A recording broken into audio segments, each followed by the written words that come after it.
On today's show, the Yankees won the first game of the series against Baltimore, and there were some good things and some bad things. We'll go through them all. Plus, we're taking a trip back to 20 years ago tonight when a new Yankee helped his team win a game in dramatic fashion and won over the fan base. All that is next on Locked On Yankees.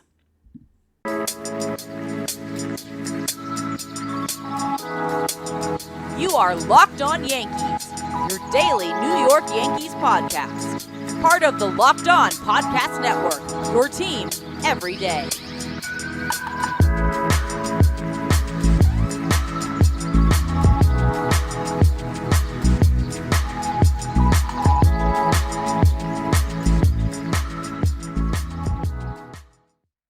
Greetings, Yankees fans. Welcome to Locked On Yankees, which is part of the Locked On Podcast Network, your team every day. I'm your host, Stacey Gotsoulias. We'd like to thank you for making Locked On Yankees your first listen every day. We're free and available on all platforms, including Apple, Odyssey, Spotify, and Stitcher. You can watch and subscribe to us on YouTube. Also hit the like button on our videos, and please comment if you feel so inclined. I will try to answer your comments if they're nice. And when you get into your car, you can tell your smart device to play podcast Locked On Yankees. So the Yankees opened up their series against Baltimore last night and won.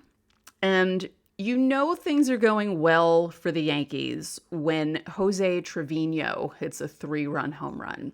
And yes, it was barely a home run, and yes, it hit the foul pole, but a home run is a home run is a home run, as I always say. And, you know, that helped the Yankees win, really. Luis Severino also did because he pitched pretty well last night. And we'll be looking at his pitching totals and how his velocity looked and all that stuff as usual. We'll also look at Aroldis Chapman. I don't know what's going on with him. It seems like his velocity's down a little bit. There are some times where it looks like he's really dialing back on the ball and it's not coming out as fast as it usually does, which stands to reason because when you throw the ball as hard as he has for so many years, you're going to lose velocity at some point. You can't keep throwing 102, 103, 101. You know, it does go down a bit. And I don't think it's alarming yet.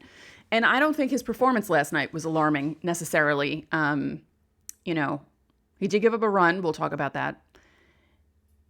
But he gave it up in the same way that Luis Severino gave it up to the same guy earlier in the game. It's just, you know, you have a good player reaching for a pitch, which is what he did against Severino. He did it against Chapman, talking about Anthony Santander. He hit a home run off Severino, ruined the perfect game, no-hitter. It was only the fourth inning. But I had mentioned, I looked at the box score on the screen, because Yes had the bug on the screen, and I said to my brother, I said, do you notice something about Baltimore's line? And I mean, it was like a pitch later. Sorry, Severino. I didn't mean to jinx you. I apologize. So, my bad. My bad, man. Baltimore only had 3 hits last night. Santander had 2, both home runs, and Odor had a hit. I will say Cedric Mullins. I always talk about Cedric Mullins because he's a good player. And I feel bad that he's being wasted on Baltimore, but they're really a season or 2 away from being a team that's going to be pretty good, you know? And I think that if he stays with them, he'll be rewarded for that, if that makes sense. But he's a good player. He's pesky. And my God, his at-bat against Chad Green. Like, dude. Even Chad Green, once Chad Green finally got him out, he even turned to look at him in the first baseline like, dude, like, my goodness. Actually, you know what? While we're here, let's look at that because that was a lot of pitches in that at-bat. And it was kind of amusing, but and it was the third out of the inning. Yeah, it was a 12-pitch at-bat Cedric Mullins had against Chad Green. Curveball, four-seamer, curveball, four-seamer, curveball, four-seamer. He finally got him out on the curveball. And it was a fly out after all that time. But yeah, that was quite an at-bat. And I said this on another show.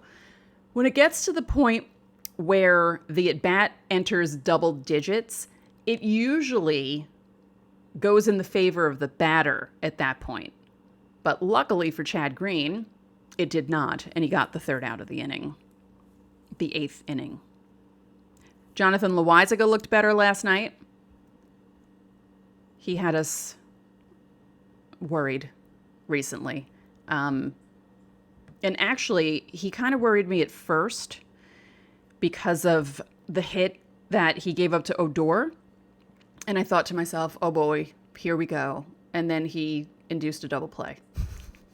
And I was like, okay, we're fine. He's fine. We're all fine. It'll be fine. Again, watching this team, I don't have a feeling of dread when I watch them. Really. And it's so nice. I had that feeling of dread a lot last season, which is ridiculous to think about. I shouldn't have a feeling of dread when I'm watching the Yankees. The Yankees are a good team. They're 26-9. They're a good team.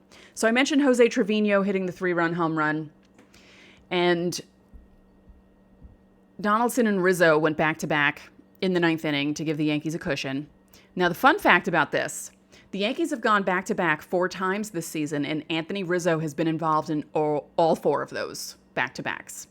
And it took him 13 games to get from his 9th home run to his 10th home run. So now Rizzo, Stanton, and Judge are all in double digits home runs.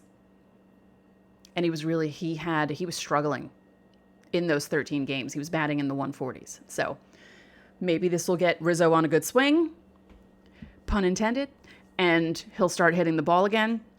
But again, this team is finding ways to win. No matter what they do, it's great. It's fun to watch. It's enjoyable. They had 11 hits last night, and DJ LeMahieu went 0 for 5. Donaldson was 3 for 4. Gleber was on base 4 times because he was 2 for 3 with 2 walks.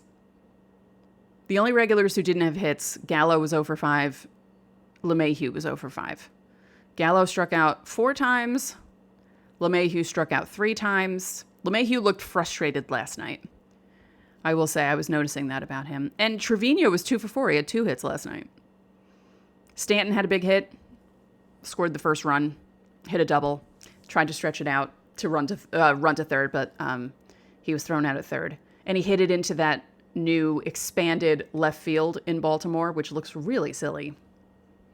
I know why they did it. I think they were sick of the opposing teams constantly hitting home runs to that area, but I don't know. That feels like a bad idea.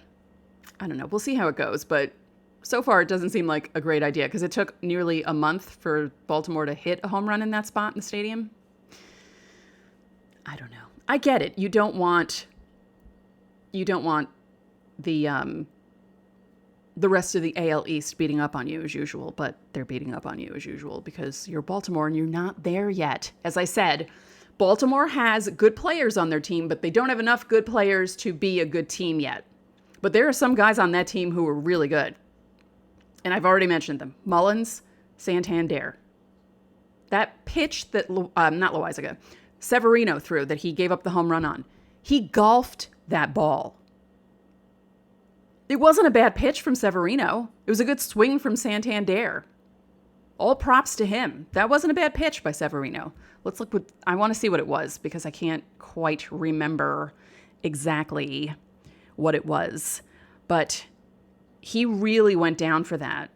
You could see it live. And then when they showed the replay, I couldn't believe how low he went for that ball. Yeah. It was a changeup, 89.7 miles an hour. And it was well below the strike zone. It was almost like watching Vlad Guerrero Sr. swinging at a ball, going for it. He once swung at a ball that bounced in front of the plate. I don't know if you know that, but yeah. He was one of those free swinging guys. It happens.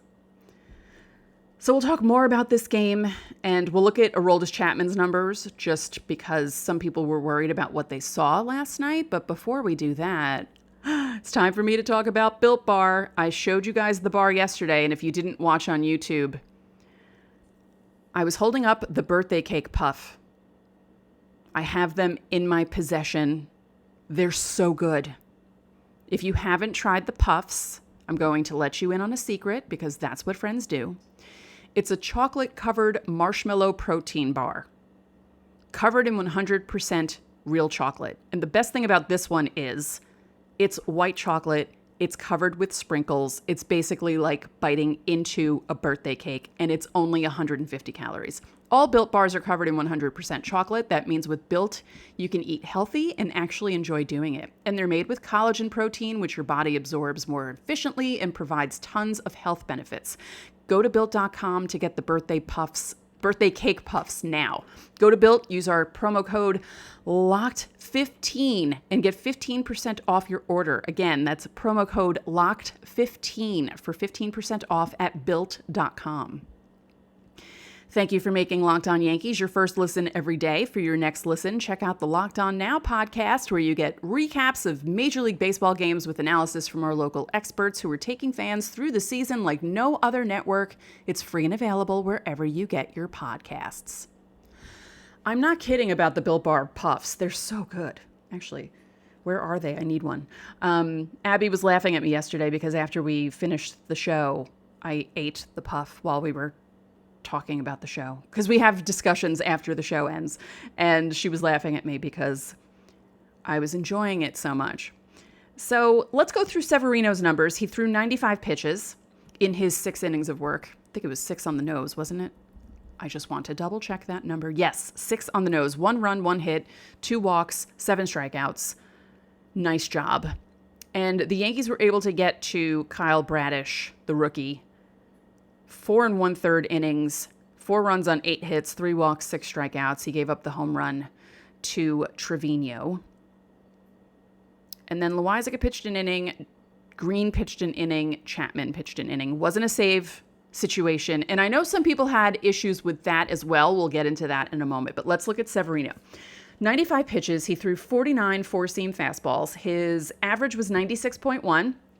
Max was 97.9, minimum 92.8. So his year average is 96.3. So his velocity was down slightly last night. Not a big deal.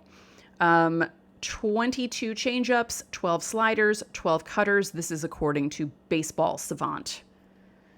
And let's see the swings and misses. He had the most out of everyone pitching last night. He had 15. So, he's looking good. You know what? Honestly, all the Yankee starters are looking good. They're surprising the hell out of people, really, when you think about it. I mean, no one more than Nestor Cortez Jr., but I think that, the big joke was that the Yankees' rotation this year was going to be Garrett Cole and a bunch of guys behind him. And those bunch of guys are doing really well. So let's look at Aroldis Chapman. He threw 17 pitches in that inning. Oh, okay. Don't be alarmed. His four-seam fastball, he threw 9 of them.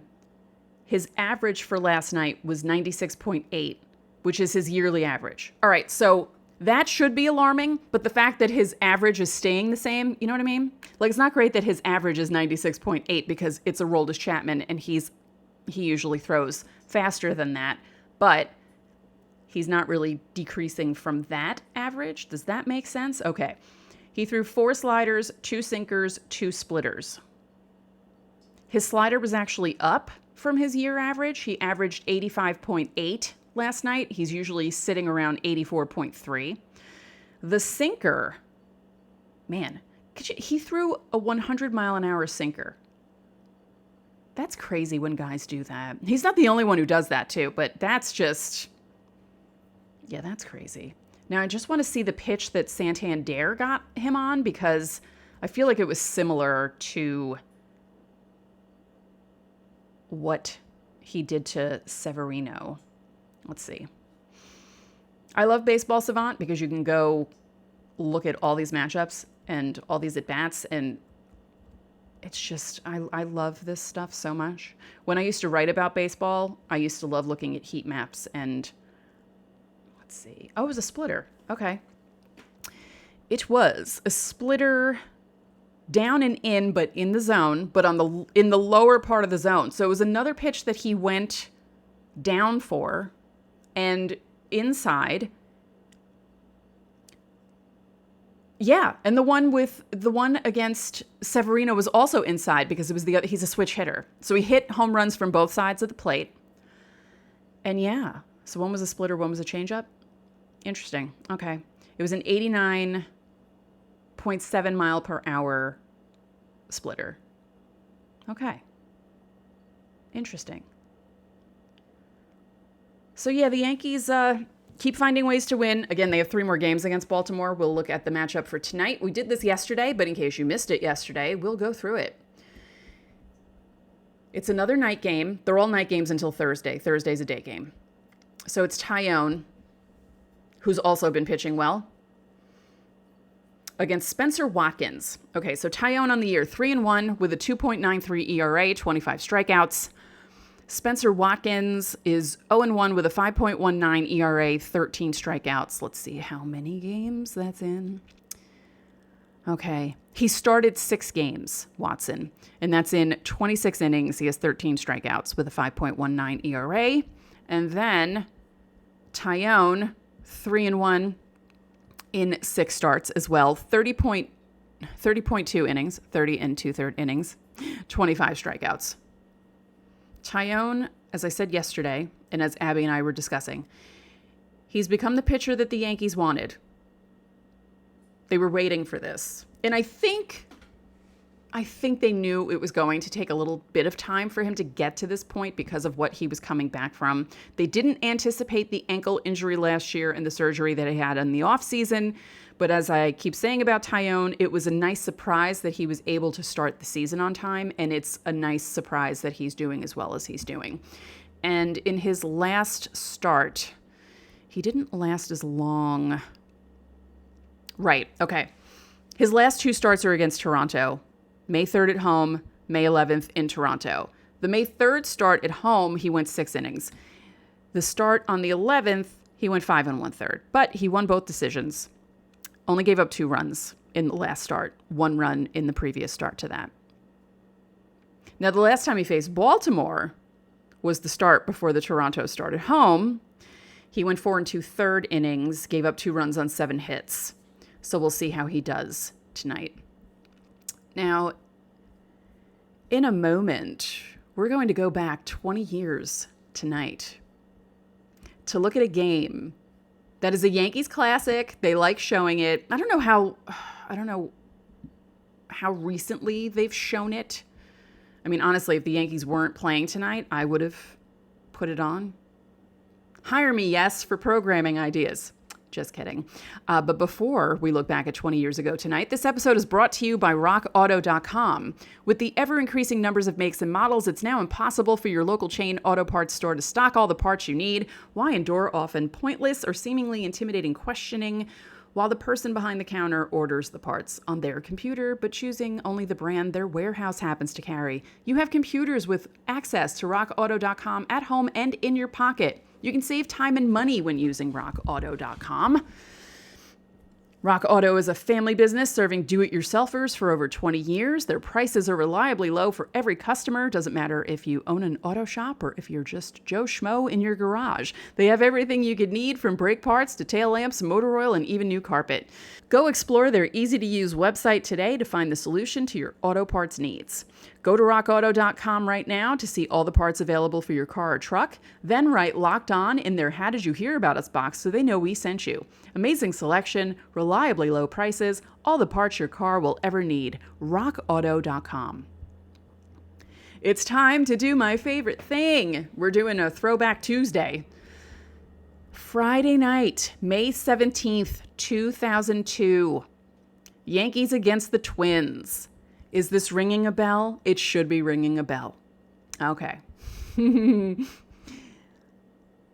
Let's go through the lineups. Minnesota Twins, Jock Jones, Christian Guzman, Torrey Hunter, David Ortiz, Brian Buchanan, Bobby Kelty,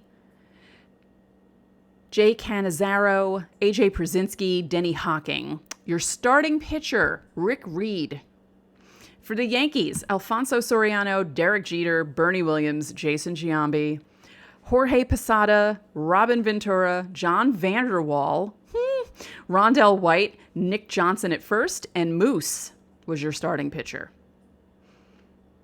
Now, this was the infamous Grand Slam in the Rain game. The first year Yes Network was on the air. Anyone with Cablevision didn't have Yes Network. I was living in Staten Island at the time. I had Time Warner. I had Cablevision, so I was able to watch the first year of Yes. The first year of Yes was fantastic because they were trying all these new things. They used to have an interview room outside of the clubhouse. Susan Waldman would sit there and interview the guys, and I just thought it was the best thing ever, and I wish they still had that because it was just great. All the different shows that they were trying, and, because when it's the infancy of a sports network, they try a lot of stuff to see what sticks. And yeah, the first year of Yes was great. It really was. So the umpires for this night: Steve Ripley at home, Gary Darling at first, Paul Emmel at second, Tim Timmons at third. The time of the game was 5:45 because this game infamously went into the 14th inning. It was very long. It was so late on a Friday night that my roommate was sleeping and I had to be quiet, which is hard for me. If you watch this show, I can't be quiet. So the Yankees got the scoring started first. Bernie Williams hit a solo home run against Rick Reed to put the Yankees up 1-0. Then the Twins struck back immediately in the top of the second. They scored 3 runs off Moose. Bobby Kilty hit a ground rule double. Cannizzaro hit a single. Then Przinsky hit a single that scored Kilty. Denny Hocking hit a ground out that scored Cannizzaro. Jock Jones hit a single that scored Przinsky. 3-1 Yanks. How exciting. Then it was quiet until the bottom of the fourth. Jorge Posada reached on an error. Robin Ventura hit a home run that tied the game. Vanderwall hit a single. Rondell White hit a single. Nick Johnson struck out. Then Soriano hit a home run, a 3-run home run that put the Yankees up 6-3. In the bottom of the fifth, Jorge Posada hits a home run off LaTroy Hawkins. Jason Giambi singled ahead of that and then advanced to second on an E4. Then Posada hit the home run. So the Yankees were up 8-3. Then the wheels fell off for Mike Messina and Mike Stanton and Ramiro Mendoza in the top of the sixth. Brian Buchanan hit a double. Bobby Kilty hit a single that scored Buchanan. Cannizzaro hit a single. Przinsky hit a double that scored Kilty. So Mike Stanton replaced Moose. Denny Hocking and Jock Jones hit back-to-back singles. Christian Guzman hits a bunt ground out sacrifice. So the runners move up. Torrey Hunter is intentionally walked to load the bases. David Ortiz hits a sac fly that scores Hocking. Ramiro Mendoza comes in to replace Mike Stanton. Brian Buchanan hits a single. Jock Jones scores, but Torrey Hunter is out at third. So that ends the inning, but the Twins are up 9-8 at this point. Yeah, this was a crazy game. The game is quiet till the bottom of the ninth. Bernie Williams hits a solo shot to make it 9-9. Top of the 10th is quiet. Bottom of the 10th is quiet. Top of the 11th is quiet. Bottom of the 11th is quiet. Top of the 12th is quiet. Bottom of the 11th is quiet. Everything is quiet till the 14th inning. And this is when the wheels fell off for Sterling Hitchcock. Now, I remember thinking at the time, and I do remember this even though it was 20 years ago, I did not want Sterling Hitchcock to pitch a second inning, even though he did okay in the 13th. It just, I felt something in my belly. And I thought, Tori, why aren't you taking him out? What are you doing?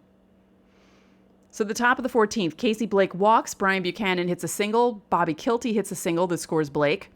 Cannizzaro hits a ground out. It's a force out at third. Kelty moves to second. A.J. Przinsky hits a fly ball that does nothing, so Kilty doesn't advance. Denny Hocking hits a single that scores Kilty. Jock Jones hits a single that scores Cannizzaro.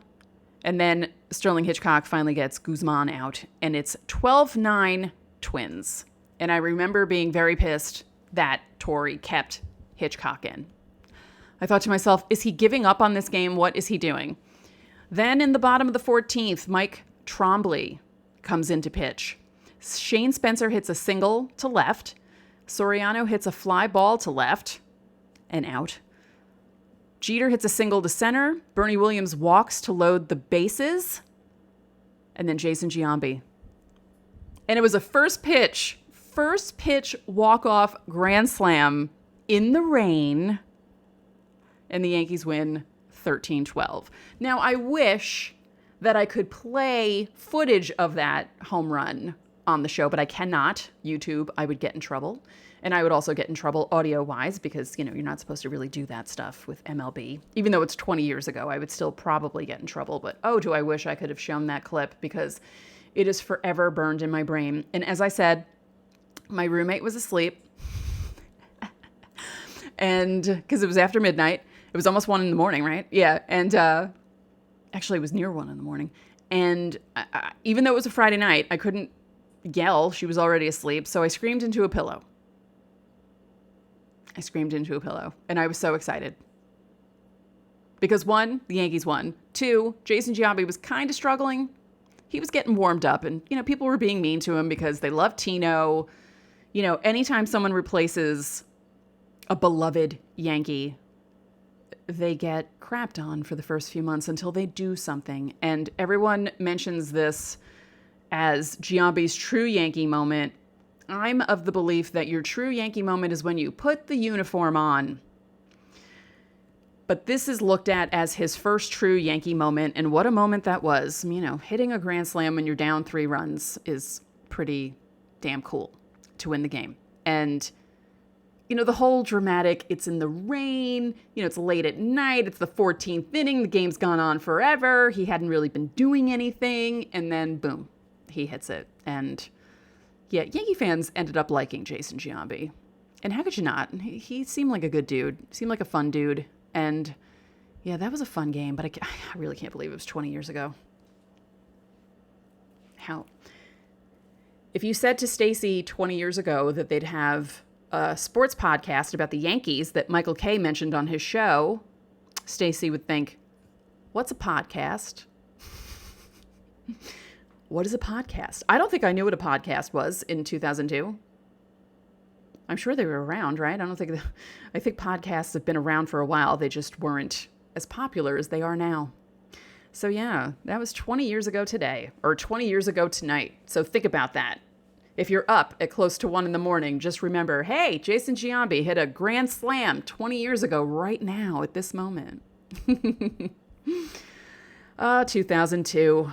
What a disappointing finish that was in the playoffs, huh?